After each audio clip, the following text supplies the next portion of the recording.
একজন অপ্রতিরোধ্য কুস্তিগীর যে কখনো হেরে যায়নি, আর তার সামনে দাঁড়িয়েছেন শেষ নবী হজরত মুহাম্মদ সাল্লাল্লাহু আলাইহি ওয়াসাল্লাম। কি হবে যখন শক্তি, বিশ্বাস এবং আল্লাহর সাহায্যের লড়াই এক হয়ে ওঠে? এই গল্প আপনাকে অবাক করবে। রুকানা ইবনে আবদ ইয়াজিদ সেই যুগের সবচেয়ে শক্তিশালী কুস্তিগীর। তার শক্তি এতই বিখ্যাত যে কেউ তার সাথে কুস্তিতে জিততে পারত না। প্রতিটি প্রতিদ্বন্দ্বী তাকে হারতে বাধ্য হতো। কিন্তু রুকানা তখন অমুসলিম। একদিন হজরত মুহাম্মদ সাল্লাল্লাহু আলাইহি ওয়াসাল্লাম আমাদের শহরে আসলেন। শহর জুড়ে বলা হচ্ছিল, শুনেছ, আমাদের শহরে একজন নবী এসেছে, হয়তো আল্লাহর নবী। রুকানার কানেও পৌঁছালো এই খবর। সে ভাবল, নবী, নতুন ধর্ম, এটি কি আমার জন্য? তখনই নবী সাল্লাল্লাহু আলাইহি ওয়াসাল্লাম তাকে ব্যক্তিগতভাবে উদ্দেশ্য করলেন ইসলামের আহ্বান জানাতে। রাসূল সাল্লাল্লাহু আলাইহি ওয়াসাল্লাম শান্তভাবে বললেন, হে রুকানা, আমি তোমাকে ইসলামের আহ্বান জানাচ্ছি। আল্লাহর পথে আসো, তোমার জীবন আলোকিত হবে। রুকানা কিছুটা অবাক হয়ে প্রশ্ন করলেন, নবী, আমি কি সত্যিই তোমার ধর্ম গ্রহণ করব? তিনি যুক্তি আনলেন, ঠিক আছে নবী, যদি তুমি আমার সাথে কুস্তিতে জিতে যাও তবে আমি তোমার ধর্ম গ্রহণ করব।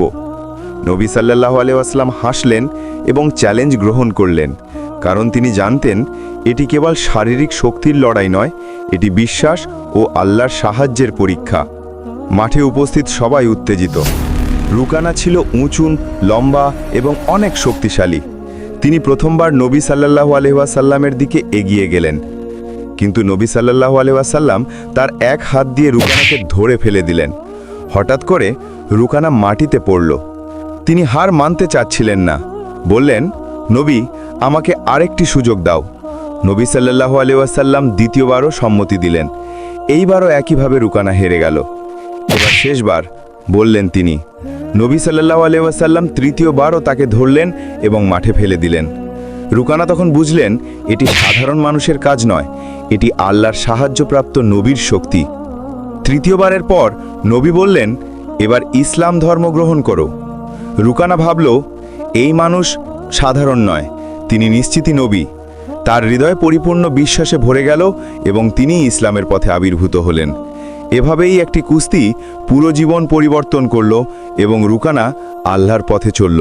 হাদিসে এসেছে, নবী সাল্লাল্লাহু আলাইহি ওয়াসাল্লাম শারীরিক ও মানসিকভাবে শক্তিশালী ছিলেন, কিন্তু কখনো অহংকারে ভুগেননি।